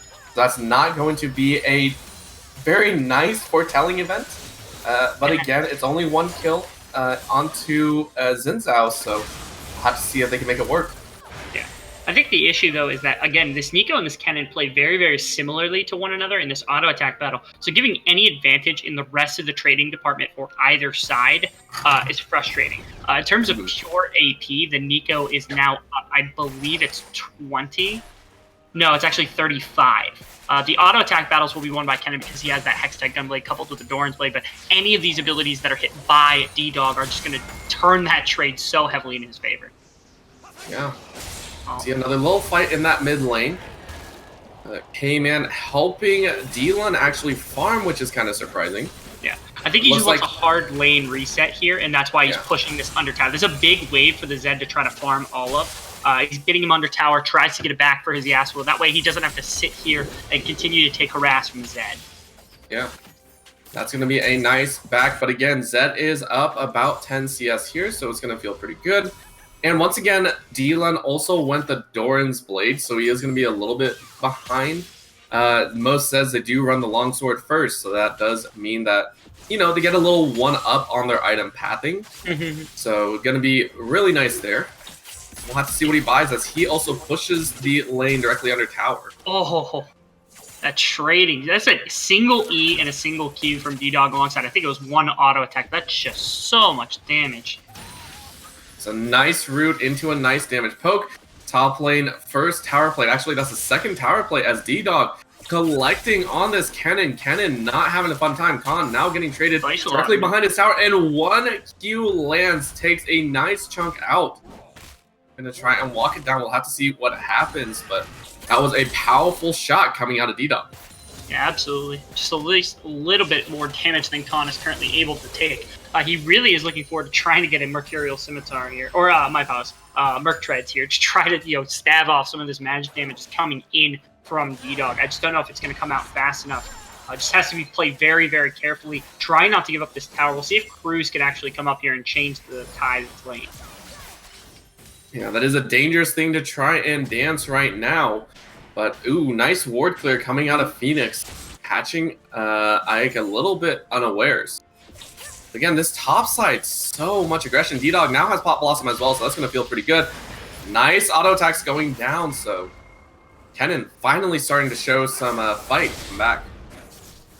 Yeah, absolutely. We'll have to see whether or not that you know, amounts to anything. Right now, both junglers kind of sitting around lanes. Gragas has nothing to farm. I don't know if his Raptor's up. He's going to go down towards this Scuttler and then maybe look to gank either top or bot. Yeah, okay. He's actually, you know, looking around towards the mid lane. And then TP coming in for Nico on the top. Watch Gragas. He's just in this jungle trying to find anything and might look to try to fight in the mid lane here. Yeah, we do see the pings going out. Blue buff has been stolen away, but Dylan actually, they're setting up a very nice bait here. Cruz gets knocked up directly into the ult, and that's going to be the burn. 1 more auto attack might do it. No, the burn from the Ignite does collect. Crescent Guard didn't last long enough. On that top side, gets a nice trade down. That's half health. Binding goes a little bit wide. This might be Khan's trade. Hextech GLP is available. Nice play there, but a nice slicing maelstrom is going to catch him out. The flash into the kill is going to secure it, and Khan gets his revenge. Yeah, really, really impressive from Connie, who's able to get those abilities out on top of each other, just layer them perfectly to get that kill. Oh man, that's going to hurt right now. That is going to be the third death from a very nice overall rotation from White Lotus. Yeah, again, that's to me, that's just Adorable and Nikaya just not respecting the fact that we had seen came in on the top side of the map, or the bottom side of the map. We saw him fight already. They took that kill onto Cruz and like, you just have to respect that he's going to be there, try to play under your tower as best as possible. Instead, they get caught out. And that is also going to be the Mountain Dragon going over, and that's going to speed up these tower takes even more. This is already disadvantageous coming. That it is. See, maybe a little bit of a fight here. Cruz, he gets caught. Nah, not even going to get the barrel. It's going to be a little nice wind wall. That's actually going to be Khan getting found out once again. The Glacial Augment is going to slow him down. He has to run away. He does have flash. Pop Blossom up on the top side. Going golden, not going to hold him off as another root goes out. Might be a kill here. No, yes. It goes over to D-Dog, and that's going to be enough. Well played. About as well as Khan could have played that, still just not going to go down. The Nico has too much damage with the finished GLP and the additional, amplifying tome here. Going to be able to actually she's leaving the tower there so she can come back and get it later, but certainly I think she could have pushed for it if she had known that the jungler isn't anywhere near the area. Oh, beautiful win. Knock up there, but Ryanek is able to get away. And a nice trade with the death mark, so both mid laners showing some expertise with these champions. Yeah, Ryanek just, as you said, both these guys know the kind of limits of the champion. Windwall just a little bit off base. It looked like Ryanek actually threw it a little early, but he was able to save all three, hit dealing with all of them, and trade back with the ult. So really well done by him. Yeah, very, very strong there. And so the question is now, what can they do? Because again, this is pretty much exactly the same as it was previously. White Lotus getting a nice advantage early, getting the tower plates, although it is a bit slower. But still, we're seeing White Lotus really take it up. Oh! Final Spark does go a little bit wide, but almost had it. About as close as it could be. We're going to see if a kill... Yeah, a kill should go down here on D-Dog. Oh, got the shield, almost baited out a little bit longer, but that is going to be the kill. Going over to the Xin Zhao. Feels pretty good. Yeah, good job by Cruz. He's a little bit better in this game. He hasn't been killed quite as many times at this point. But again, his whole thing is that he should be trying to track where this Gragas is around the map. And Gragas already has 3 kill participation for the 4 kills on the map. So he needs to do a little bit... Oh no, Cruz. He does flash over the wall, but is followed up, and that's going to be a possible kill. One more belly slam. No, there it is. The ultimate last breath collects. Came in, picks up his second. Really, really well done. Again, this is the power of this, the Yasuo and the Gragas, the instantaneous knockup on the E and the ultimate. Just make it so... Oh no. Oh. That's all we can say. That's all we have for that right there. And that's a Dora girl, just like, she sees her champion, he's tilted, just not able to get anything done. Just gets rooted, not Black Shield fast enough. It's just a shame. And that's honestly what you have to do, is making sure that Morgana can't get off the Black Shield. Very obvious open pathing right there, but it looks like there might be a flash forward, and there it is. Final Spark directly in, but does get the trap down. I think he is going to survive, though. Survives with just a little bit of health as we do go to the top side. A nice trade back and forth once again. Khan taking quite a bit of damage, but again, Phoenix are showing off just a little.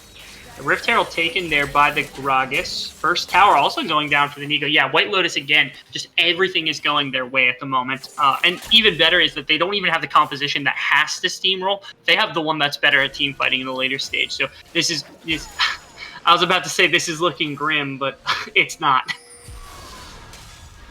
Oh man, this is, again, White Lotus really pushing forward. They're trying to end this as quickly as possible.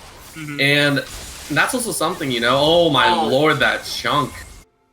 Yeah. That's the point where the trading actually starts to go the way of the Yasuo.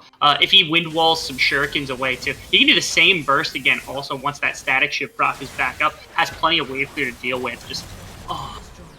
These lanes started off well. The team looked like they were playing on at least a little bit more of a front foot, a little bit more confidence than we saw last time. But again, just losing play after play, it starts to chip at you even on these champions that you're confident on. And that's, I think, the frustration here for the side of Grim. It really was. And now we actually have a Predator hunt on the bottom side. It is going to be Ike kind of checked out here, and that is going to be a flash. But now another dive on the bottom side and came in with everything but the standing barrels. So gonna be able to walk away from that one. That is going to be the bottom lane tower taken down. Yeah, it kind of just flexed on K-Man, though. He just, everything he could have dodged or made K-Man miss, he just did. That was really impressive from him. Not going down is also big because I don't think they can chain it into a second tower. If they get the kill onto a Kaya, they could drop the Rift Herald, go for 2, instead of Kaya able to prevent that from happening. They still have the Rift Herald to the side of K-Man, but not 2 towers. Some of the momentum taken off the map from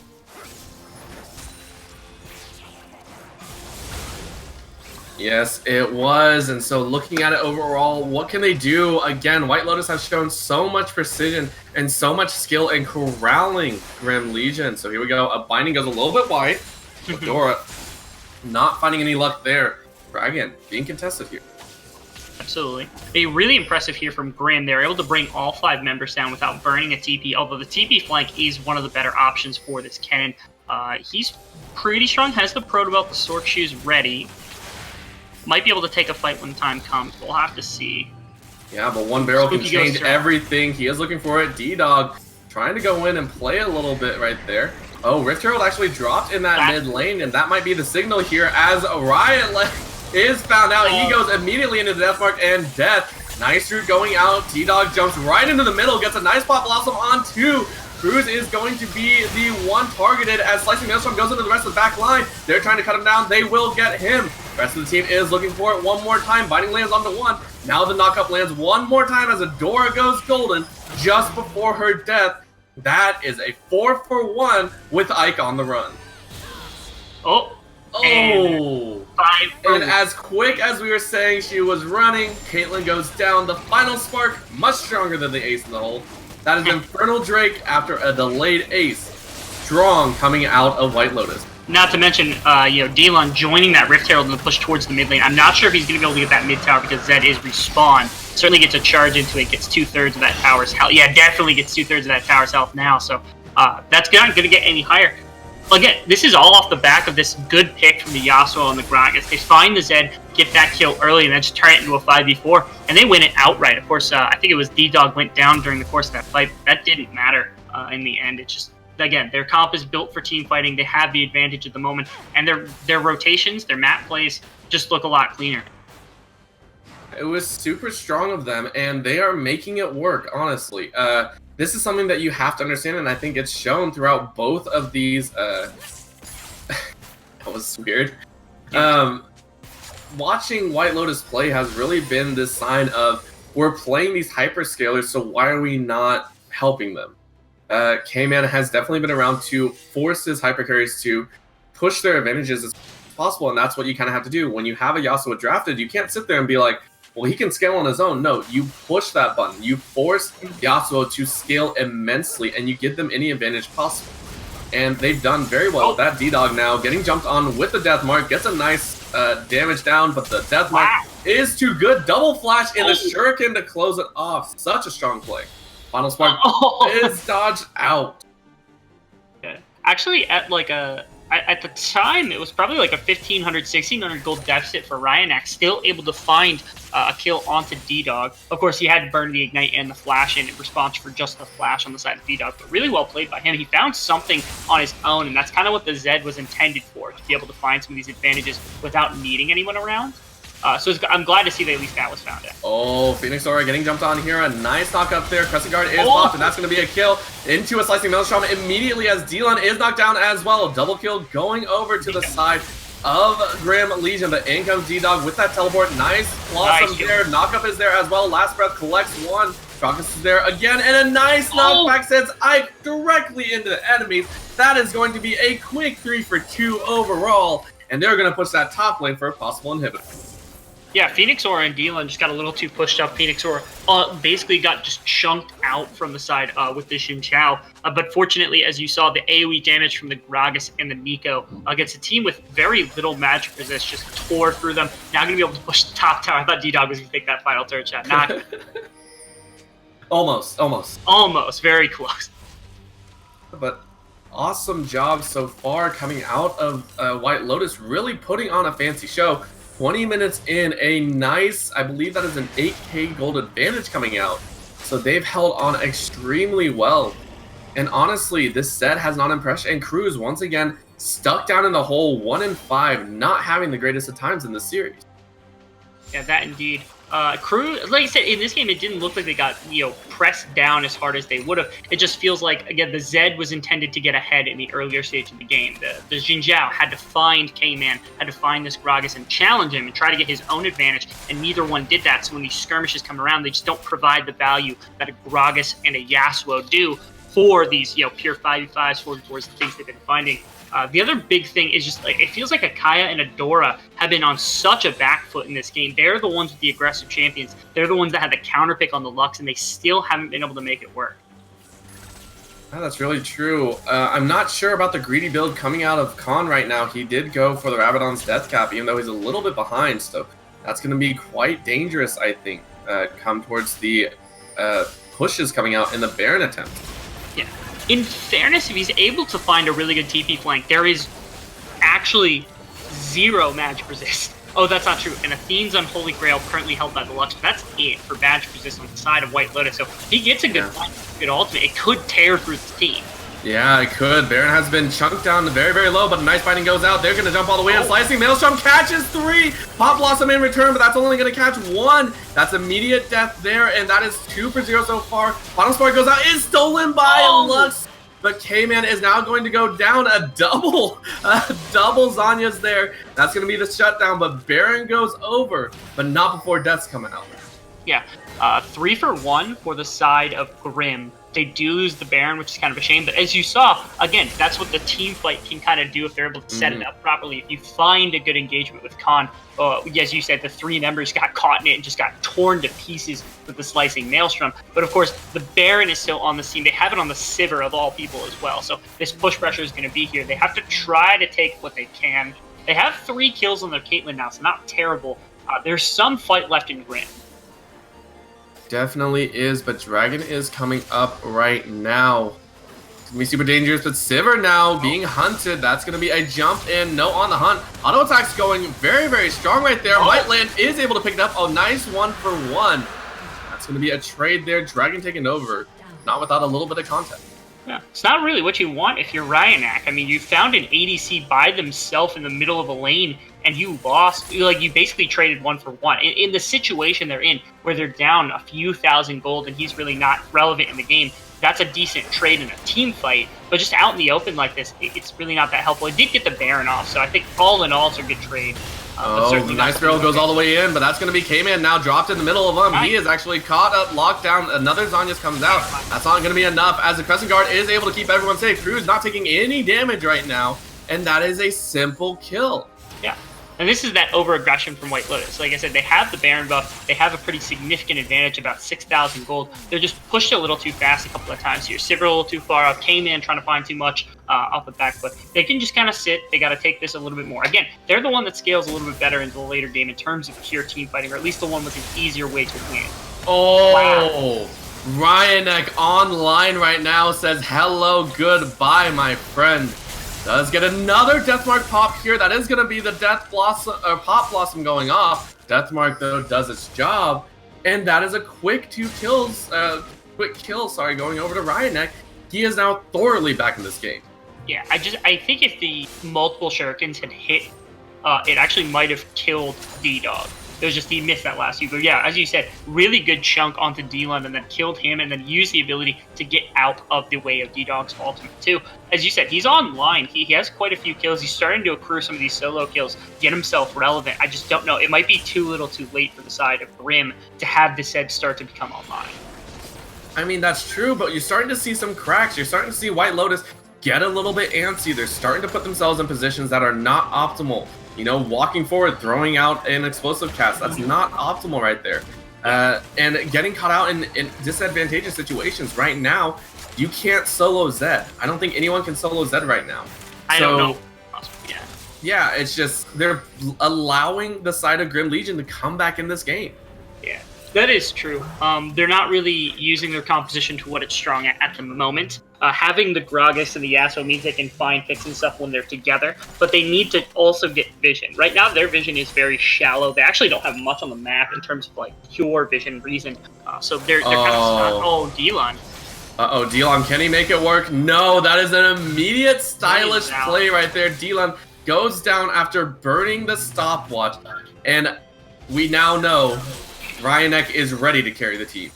Yeah, I mean, this is an impressive Zed play. Again, really nothing got for him. Really no advantage generated whatsoever in the early game. Got pretty impressed. I think he was 0-1 at one point. Now he's 4-2-0. Pretty good. Yeah. And he's definitely clawed his way back in, 30 CS up, and we're seeing advantages everywhere right now. The gold lead has closed immensely from 8 to 9K at about 15 minutes down to only 4. Yeah, so they definitely held on. The majority of this gold lead is also about 2,000 of it is currently on the Gragas, and about 2,000 of it also is on the Lux over the Morgana. Those aren't super imperative advantages unless this Gragas is really relevant in a team fight, unless this Lux is really relevant in team fights. These are ways that you can kind of get back into the game. Having the advantages on your jungle and support are good, but it's not as good as having it on, say, your mid laner, your ADC, things like that. And that's where the advantage is for the side of Grim. So that's why they're actually finding some success in these fights. Yeah, and the next few minutes will decide it. Baron possibly coming up soon, I believe in another 2 minutes. So a big fight could easily turn the tides right now. That could, and as we saw, they can take big fights. They can have this cannon flank from the side. They can have, Zed find somebody. They have 2 down. Yeah, here we go. There it comes out, and they're going to try and throw. Oh, Ryanek actually plays extremely well, but the Zanyas is there one more time. Ryanek trying to run away, but a nice solid jump there is going to secure Ace in the hole, collects the second, and now Phoenix Aura is on the run right now. Cruz as well, but Pop Blossom collects in the back line. That's going to be the 3rd kill of the game, and Sivir picks up the 3rd as well. So a trade back and forth. Binding stalls out the rest of the fight, and that is an even trade in a chaotic mid-game fight.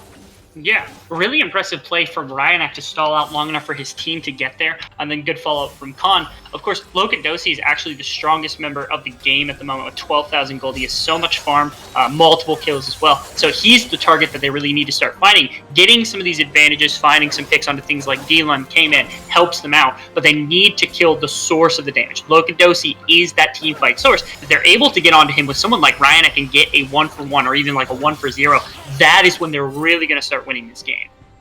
And oh my lord, if there was a dragon to try and push your team over the edge, a second Infernal Dragon on top of a Mountain Dragon as well would be so damaging to the side of Grim Legion. Caitlyn can try to put up a trap line. Her team's here to help support her. Both teams should be completely up for this as well. This actually might be the big fight of the game, is this 5v5 here at Dragon Pit right now. Yeah, they're looking for it right now, but that is a knockback, and ooh, Binding actually hits onto the Ghost. Now they're actually looking for it. Khan actually gets caught! That is a solid catch. He has Flash, and he uses it, but Lokidosi followed over the wall. That is 2 flashes for 1, and a kill. Great catch there. Slicing Maelstrom will not be able to be used, and that is going to be Infernal going over to White Lotus. Yeah, and that's Colin just not paying respect to the division that he's controlled by White Lotus at the time. Not staying with his team. He had a good flank route, I suppose, but he just needed to be a little bit more patient, talk with his team a little more about when they want to go in. Now without Khan, no TP either, no Flash to work with, they're going to be able to walk over to Baron. They at least have massive priority on it so they can get some vision.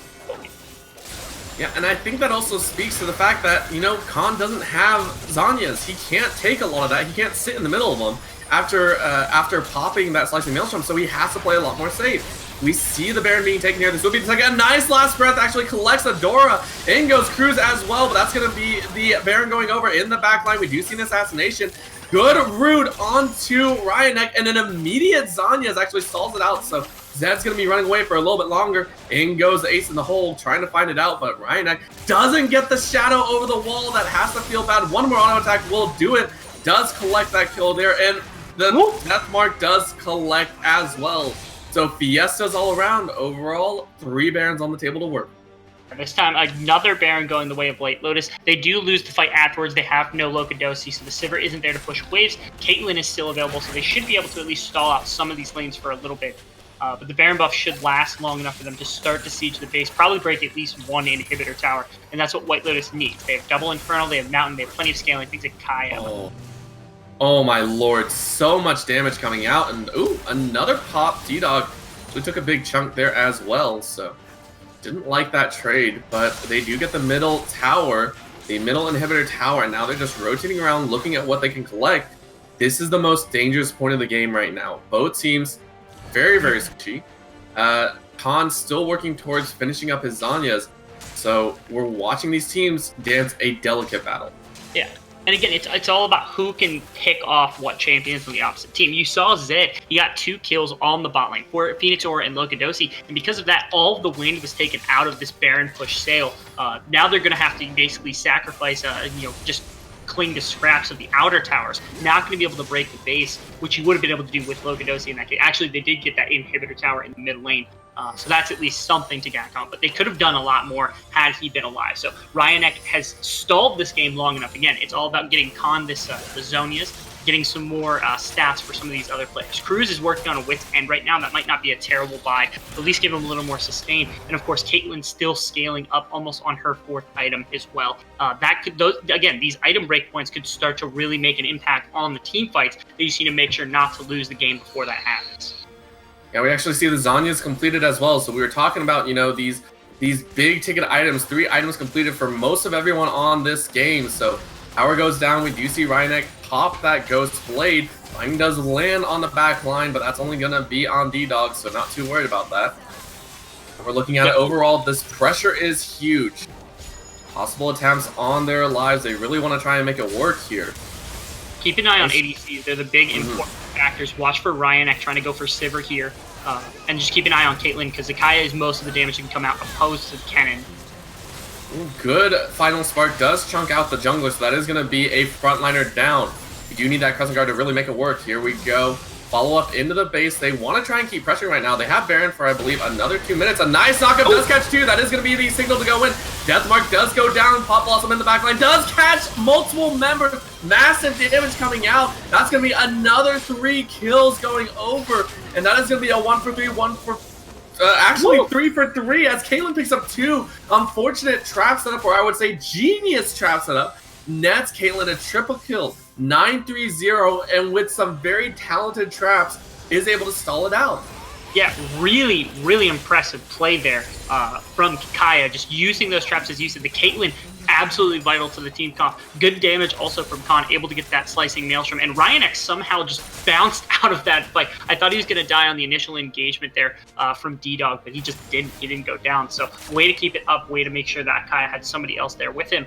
Again, this is the life that we see. Their base is in shambles. They lost to inhibitors, but they still have ways to win the game. And right now, it's looking like Akaya, Ryanek, and Khan are their ways to win right now. Really is. And again, Ryanek has been on point with getting that death mark off, getting himself some safety. And now we see double Zanyas on the side of Grim Legion. Same with double Zanyas on the side of White Lotus, but arguably, slicing Maelstrom with Zanyas is way more important right now. Absolutely, yeah. The slicing Maelstrom, the flash, the TP from Khan are all things you have to keep track of, because those abilities, if used properly, will completely decimate White Lotus. If you don't get those off, or if they are used poorly, you will lose the game on the side of Grim. They have to use it as much as they can, try to get any advantages that they will be allowed to get. Ryanek also close to Guardian. He actually just finished his Guardian Angel, so he will now have 2 lives to be able to fight people. Phantom Dancer also done here for the Caitlyn. So the Caitlyn has tons of protection and a ton of armor pen alongside this Lord Dominic's. So, like I said, this game is getting closer and closer as it goes further on. 6,000 gold doesn't mean as much as it did, 10, 15 minutes ago. No, it does not. As time goes on, those gold differences should be expanding even more. But now everyone's within that 3, 3.5, 4 items, and see a follow-up all the way in there. And we are looking at that top lane push right now. They want to try and make it work. Yeah, Ryanek is sitting in a bush behind the team. They might look for a forward engage, and out of the retreat, he could end up finding somebody. That'd be terrifying. Yeah, actually, oh no, here we go. A nice follow-up, a flash for flash, and that's going to be a massive Maelstrom catches 4 members. That's going to be all that they need, and a massive fight ensues, ending with 2-0, and the flank works. That call was genius. Again, that's Khan using his flash to get in to make sure that that was burned. But again, that was Dylan's flash. That was Phoenix Aura's flash. A couple of members having to try to get out of that slicing Maelstrom. And then, of course, I said, the backside of the fight, Ryanek found his way into a brush and got a perfect flank off. 2 kills for nothing for the side of Grim. This is how they get back in. Oh, that could be big right there. A nice binding, but it's 3 squishies versus a Zinza. I don't think we want to take it. But we see a massive change in focus for Grim Legion. You know, as soon as we saw them be, oh, here we go. Ryanek really wanted to try and make this work. A nice shot out, collects quite a bit of damage there. Baron is on the table, so no one wants to go down just yet. Lux damage or even the Yasuo damage, it's really the Sivir. The Sivir can honestly kill the Zed faster than the other 2 champions combined most likely can. So they're working as a little squad right here. They don't have time. Yeah, so D-Dog and Kanan should be back out to test this Baron. Might be sitting in the bait. I think D-Dog's actually sitting waiting for an item, potentially the Rabadons, and also has the TP ready in case a Baron play comes out. Actually, it looks like he wasn't able to buy anything, so D-Dog has to just run straight to Baron right now. They really don't want to give this one up. And it's terrifying because with 2 inhibitors down, if White Legion don't get this could easily secure their end. Baron going down extremely quickly. There is a pink ward in there, so Cruz is going to attempt to try and steal it away. Double pink ward going down right now. Nice finding lands. That's going to stall him out just a little bit. Nice knock up and the ultimate, so last breath used, and that's D-Lum going in the backline, but that's an immediate kill. He did his job though, and they collect the Baron on 4. Yeah, really clean. Way to stall out Cruz, not allow him into that pit, to let him even kind of contest. I don't think he would have been able to. He's still a level down on K-Man, so the smite is a little bit weaker, but certainly good job by Dylan. He used himself as that kind of sacrifice, make sure that they can get that Baron. That's 3rd Baron of the game going the way of White Lotus. And I'm surprised we don't see a GA coming out for Dylan as well. It looks like he's actually going for the Ghostblade. Or not Ghostblade, I'm sorry, Bort coming out because he does have that Vampiric Scepter.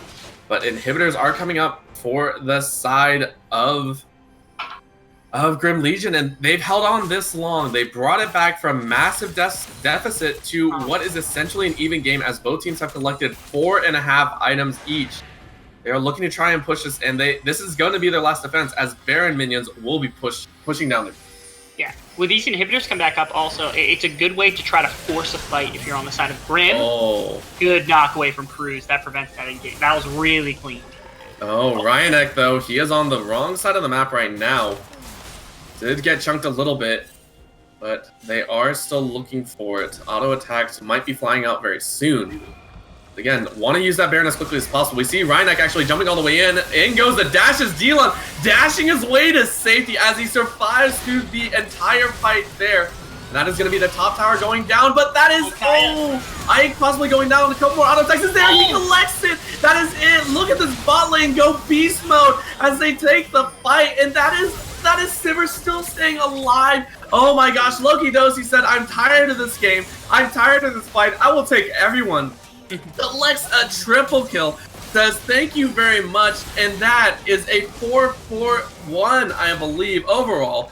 GA has been popped. K-Man says, I will take it as quickly as possible. That is the ace, and that is GG as White Lotus playing the 2-0. Really good contest there from the side of Grim. They did a fantastic job just trying to stall out the game. It looked like maybe they were going to make the comeback, but you can't keep giving up Barons. You have to find ways to contest, even if it's uncomfortable. You're quite able to, and so they just lose the game off the back. It wasn't even necessarily the plays. It was just losing Baron after Baron against this composition that has very instantaneous engage, which makes it very hard to win. It was, and so I have to get your opinion, who was the one that really put up the best effort coming out of this White Lotus squad? That's a tough decision. There were quite a few players that did quite a bit. My two big votes personally are K-Man did quite a bit in the early stage of this game, and then last game he did a lot. But I think Lotus, he popped off in this one. He was really the driving force behind their win. And game one, they were really good as well. Having that Caitlyn pick was a little bit interesting. So let's get your thoughts. K-Man versus Lotus, what do you think?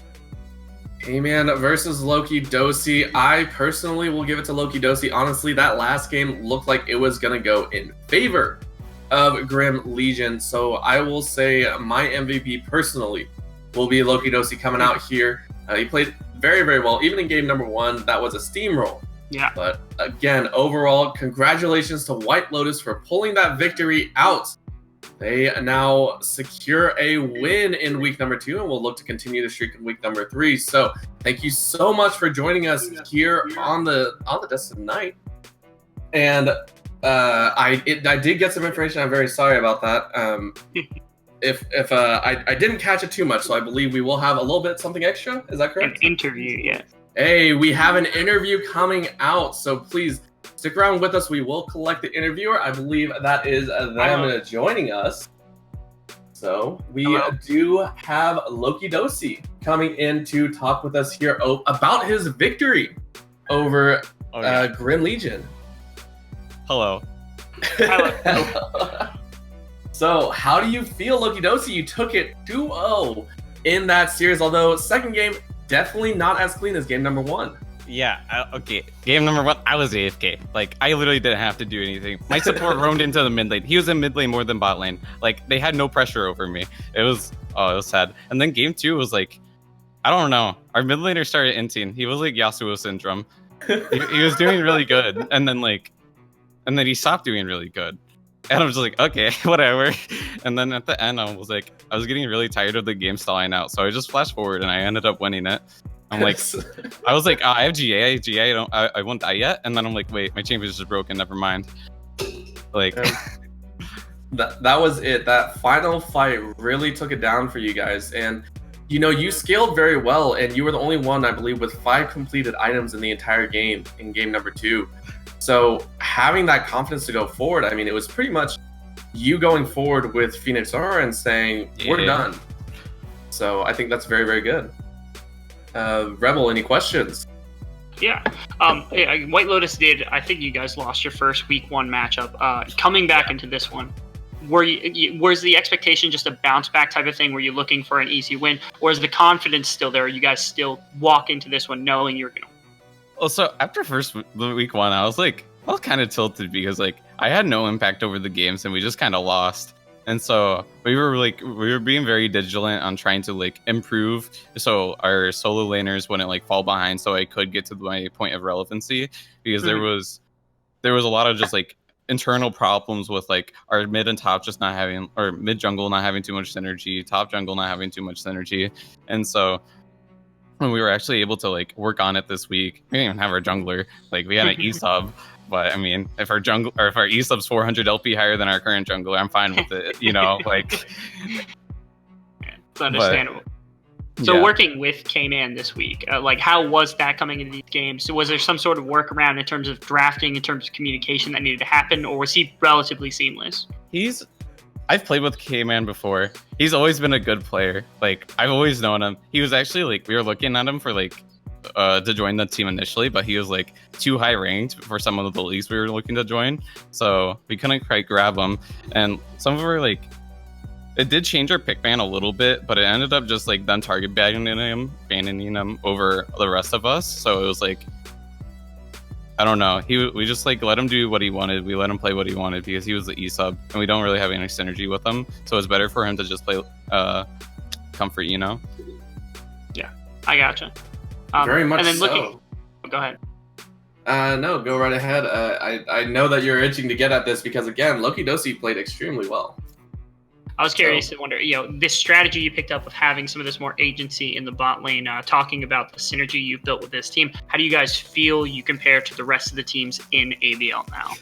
I don't think there's a bot lane better than Phoenix and I really don't think anybody can, like, if it was just pure 2v2, I don't think anybody actually beats us in that. I've been playing with Phoenix since like January 1st. We've been going at it for like 6 or 7 months now. 6 months actually, my bad. But like, so we've had like a lot of time to really build up our synergy, and we've always known that like, as of more of recently, after we won Hog and we were really popping off in Hog finals, we knew that like we were able to 2v9 a game, you know. So that's why we wanted like more agency. And we've always kind of knew that like if we played around us, we would get results. Gotcha. All right. Well, that's it for me. Do you have any shout outs for the rest of the crowd? Anyone you want to call on? Yeah. So, Mr. D-Dog, our top laner, he got 7 stitches today on his W finger. So we made sure to put him on champions that didn't really need to press W a lot. And well, it definitely works. So again, congratulations to you guys for pushing out that win. It was a fantastic series overall for your entire team. So again, looking forward to seeing you guys in week 3 as well. So thank you so much for joining us, and thank you so much for tuning in. We will be back next week with some more action for you. We actually have a game after this at 10 p.m. Yes, we do actually have that one too. But yeah, stick around. We will have another series for you guys if you so wish. So please enjoy, and thank you so much for tuning in for the White Lotus versus Grim Legion matchup.